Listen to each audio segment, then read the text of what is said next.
নামাজ হয়েছে বেহেশতের চাবি। আল্লাহর বান্দা নবীর উম্মত হিসেবে আমাদের ৫ ওয়াক্ত নামাজ ফরজ। তাই আমাদের যতই বাধা বিপত্তি আসুক না কেন আমাদের ৫ ওয়াক্ত নামাজ আদায় করতে হবে। আসসালামু আলাইকুম, আপনারা সবাই কেমন আছেন? আশা করি ভালো আছেন। দেখেন এখন কিন্তু দুপুরবেলা অঝোরে বৃষ্টি পড়ছে আর আদনানের আব্বু কিন্তু ছাতা নিয়ে বেরিয়ে পড়েছে, কারণ জুম্মার দিন জুমার খুতবা আরম্ভ হয়ে গেছে, তাই তার তো যেতেই হবে নামাজ পড়তে। আমি বলেছিলাম যে বৃষ্টিটা কমুক, সে আবার বলল যে বৃষ্টি যতই হোক আমার তো যেতে হবে, খুতবা যেহেতু শুরু হয়ে গেছে, সবার আগে আমার নামাজ। আমি বৃষ্টিতে ছাতা নিয়ে বেরিয়ে পড়ি। এই তো দেখেন আলহামদুলিল্লাহ আদনানের আব্বু কিন্তু বেরিয়ে ছাতা নিয়ে চলে গেছে। আমি কিন্তু একটু ভিডিও করলাম। আল্লাহর দরবার শুকরিয়া, এমন একটা স্বামী পাওয়া ভাগ্যের ব্যাপার। কাছের বা দূরে, দেশ এবং দেশের বাইরে যে যেখান থেকে আমার ভিডিওটা দেখছেন আপনাদেরকে অসংখ্য ধন্যবাদ। আর দেখার শুরুতেই একটা লাইক দিয়ে ভিডিওটা দেখা শুরু করবেন। আর ভিডিওর কোনো অংশ যদি ভালো লেগে যায় তাহলে অবশ্যই আমার চ্যানেলটা সাবস্ক্রাইব করে আমার পাশে থাকবেন। এই তো দেখেন আজকে কিন্তু রান্না করতে দেরি হয়ে গেছে, তা দেখছিলাম চুলায় গ্যাস আছে ভালোই, এই কারণেই দেরি করে আসলাম। শুক্রবার তো একটু থাকে, হয়ে যায় রান্না বান্না।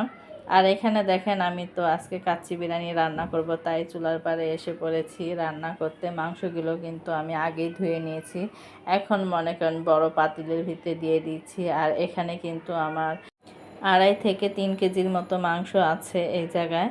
আর মনে করেন যে আমার 1.5 কেজি চাল দিয়ে আজকে আমি কাচ্চি বিরিয়ানি রান্না করব। এখানে কিন্তু আমি মাংসর সাইজগুলো কিন্তু খুব বড় বড় রেখেছি, মানে যতটুকু ছিল আমি কিন্তু কাটিনি। এখানে কিন্তু আমি মনে করেন যে পেঁয়াজটা আমি গোল গোল করে চাক চাক করে কেটে নিয়েছি, সেটা দিয়ে দিলাম। তারপর কিন্তু টমেটো দিয়ে দিয়েছি, তারপর টক দই দিয়ে দিলাম, এখন গরম মশলার গুঁড়োটাও দিয়ে দিলাম। তারপরে এখানে এখন এই তো আমি আদা রসুন বাটাটা দিয়ে দেব। আমি মনে করেন যে মানে খুবই সিম্পলভাবে সহজভাবে আমি কাচ্চি বিরিয়ানিটা রান্না করি। আলহামদুলিল্লাহ সবাই খেয়ে বলে যে না ভালো হয়েছে। সবসময় আমি সচরাচর রান্না করি। আমার কাচ্চি বিরিয়ানির ভিডিও আছে অনেকগুলো। এখানে কিন্তু আমি মরিচের গুঁড়াও কিন্তু দিয়ে দিলাম, আর সাথে দিয়ে দেবো এখন এই তো বিরিয়ানির মশলাটা, সেটাও অর্ধেক দিয়েছি আর অর্ধেক আমি পরে দেব। লবণটা দিয়ে দিলাম। এখন আমি কিন্তু তেলও দিয়ে দিব। তেল দিয়ে মনে করেন যে আমি ভালোভাবে একটু হাত দিয়ে মানে মাখিয়ে নেব। যত হাতে মাখানোটা ভালো হবে আপনি মনে করেন টেস্টটাও ভালো আসবে, মানে মাংসটা সুন্দর হয়। তা আমি কিন্তু খুব সুন্দর করে দেখেন এই তো মাখিয়ে নিয়েছিলাম। আর পেঁয়াজগুলো তো মনে করেন গোল গোল করে কেটেছি, তা সেগুলো একটু হাত দিয়ে একটু ছাড়িয়ে ছাড়িয়ে নিচ্ছিলাম, কারণ সুন্দর এগুলো গলে যায়। মাংসটা রান্না হলে কিন্তু পেঁয়াজও দেখা যায় না, টমেটোও দেখা যায় না, সব কিন্তু মমের মতো গলে যায়। তা দেখতে কিন্তু ভালোই লাগে আর কালারটাও খুব সুন্দর আসে। অনেকে টমেটো সস দেয়, কিন্তু আমার কাছে টমেটো সসটা ভালো লাগে না। আমি এইভাবে টমেটোটা দিয়ে কিন্তু খুব সুন্দর গলে যায়, আমার কাছে খুব ভালো লাগে। তো আমি এভাবে রান্না করি, আর আল্লাহর রহমতে এইভাবে রান্না করলেই মনে করেন যে খুব সুন্দর আসে। সহজভাবেই, মানে অত পেঁয়াজ ঘুষ করে রান্না করি না, সহজভাবে সব কিছু দিয়ে একসাথে করেই রান্না করি। এই তো দেখেন আমার কিন্তু বলক খেয়ে গেছে, এখন কিন্তু আমি একটু নেড়ে চেড়ে নিচ্ছি, এটা আরও হবে। মনে করেন আমি একটু নেড়ে চেড়ে তারপর আমি ঢাকনা দিয়ে ঢেকে দেব। এরই মধ্যেই কিন্তু আমার টমেটোগুলো ভালোই গলে গেছে, আর একটু হলে আরও গলবে। তো এই তো ঢাকনা দিয়ে ঢেকে দিলাম। পরে আবার এই তো দেখেন এখন আবার আমি চালটা মানে মাংসটা যতক্ষণ সময় লাগে আধা ঘন্টার মতো আরও লাগবে সময়, এই কারণে মনে করেন আমি চালটা এখন ভিজিয়ে রাখবো। আর মনে করেন বাসমতি এই চালটা কিন্তু ভিজিয়ে রাখলে কিন্তু ভাতটা রান্না করলে খুব সুন্দর হয়, আর চালটাও কিন্তু খুব ঝরঝরা হয়। এই কারণেই আমরা মনে করেন যে পোলা চাল হোক আর এই বাসমতি এই চালটা হোক, আমরা মনে করেন ভিজিয়ে রাখি। আধা ঘন্টা 1 ঘন্টা ভিজিয়ে রাখলে খুব সুন্দরভাবে মনে করেন যে মানে চালটা রান্না করলে খুব ঝরঝরা হয়, সুন্দর হয়, দেখতে ভালো লাগে। এই তো দেখেন আমি কিন্তু 2-3 বার এই চালটা ভালো করে ধুয়ে নিয়েছি। এখানে কিন্তু আমি আলুও সিদ্ধ করে নিয়েছি একটু জর্দা রং দিয়ে। আলুটাকে মাখিয়ে নিয়েছি, এখন সুন্দর করে ভেজে নিচ্ছিলাম। আর এখন কিন্তু দেখছি যে একটু চুলার মানে গ্যাসটা কমে গেছে, পরিমাণের চাইতে একটু কম, তা আমি ধিমা চুলায় একটু বসিয়ে দিলাম, কারণ আলু একটু বেশি সিদ্ধ হয়ে গেছে, আর একটু কম সিদ্ধ করলে মনে হয় ভালো হতো। মানে চুলার গ্যাসটা তো কম ছিল, ঘরে বসে বসে একটু গল্প করছিলাম, এদিক দিয়ে একটু মনে করেন নরম হয়ে গেছে। এখন আমি চাউলটা সিদ্ধ করে নেব। এই কারণে পানির ভিতরে আমি দারচিনি, এলাচ, লবঙ্গ, তেল আর লবণ দিয়ে দিয়েছি। এখন সেটা একটু ভালো করে বলক খাবে। বলক খেলেই আমি মনে করেন চালটা দিয়ে দেব। পানিটা কিন্তু বলক খেয়ে গেছে। এখন এই তো চাল ঢেলে নিচ্ছিলাম। তা চাল তো দিয়ে আসলাম। কলিং বেল চাপ দিছে। আদনান নামাজ পড়ে এসে পড়েছে। তার বাবার আগে ও এসে পড়েছে নামাজ পড়ে। ওর বাবা যখন অনেক জোরে মানে বৃষ্টি ছিল তখন ওর বাবা চলে গেছে, কারণ খুতবা হলে ওর বাবা আবার থাকতে চায় না, সাথে সাথেই মানে বাসা থেকে অজু করে বেরিয়ে পড়ে।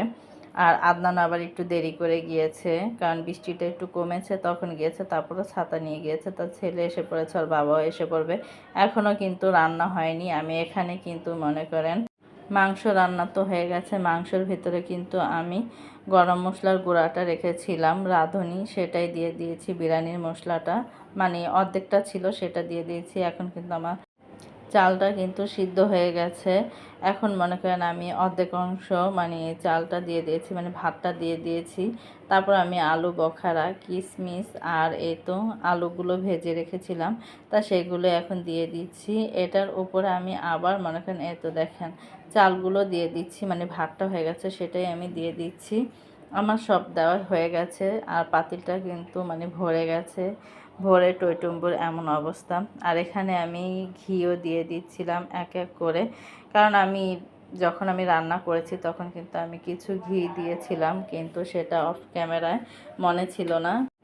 এখন আবার আমি কিছু জর্দা রং দিয়ে দিচ্ছি, কারণ কাচ্চি বিরিয়ানিতে একটু জর্দা রং না দিলে ভালো লাগে না। তা আমি প্রত্যেকবারই মানে জর্দা রংটা দেওয়ার চেষ্টা করি, দিলে আমার কাছে একটু ভালো লাগে।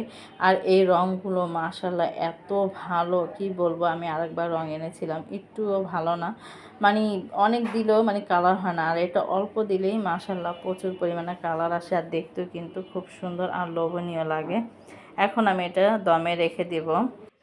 মাশাআল্লাহ আমার কাচ্চি বিরিয়ানি রান্নাটা হয়ে গেছে আলহামদুলিল্লাহ। মানে দেখতেও যেমন মানে কি বলবো সুন্দর হয়েছে, খেতেও কিন্তু আলহামদুলিল্লাহ খুবই মজা হয়েছে। ছেলে আর ছেলের বাবাকে খাবারটা দিয়ে দিয়েছি, ওরা তো খাচ্ছে আর বলছিল যে না ভালোই হয়েছে। ছেলে আগেই বলেছে যে না ভালো হয়েছে। ওর আব্বুকে আবার আমি জিজ্ঞাসা করলাম কি তুমি তো কিছু বলছে না, ওর আব্বু আবার প্রতিবারের মতো যাও বলে, বলছে যে না ভালো হয়েছে, ভালো লাগছে খেতে। কারণ আমি মাশাল্লাহ বিরিয়ানি হোক, পোলাও হোক, তারপর কাচ্চি বিরিয়ানি হোক, মাশাল্লাহ মানে খুব ভালো রান্না করতে পারি আলহামদুলিল্লাহ। মানে সব সময় মনে করেন যে আমি রান্না করি, আমার হাজব্যান্ড বা ঘরের সবাই খেয়ে যে বলে না ভালো হয়েছে, তখন কিন্তু এই শান্তিটা আর কোনো কিছুর ভিতরে লাগে না। কারণ কি মনে করেন এত কষ্ট করে এত শ্রম দিয়ে মনে করেন রান্না করি, যদি রান্নাটা ভালো না হয়, খেতে যদি না পারে, নিজের কাছেই কষ্ট লাগে। আর যখন দেখছি যে না সবাই তৃপ্তি করে খাচ্ছে, যে বলছে যে না ভালো হয়েছে, তখন কিন্তু নিজের কাছেও ভালো লাগে। তা আলহামদুলিল্লাহ সব কিছুর বিনিময়ে আল্লাহর শুকরিয়া আদায় করতে হবে।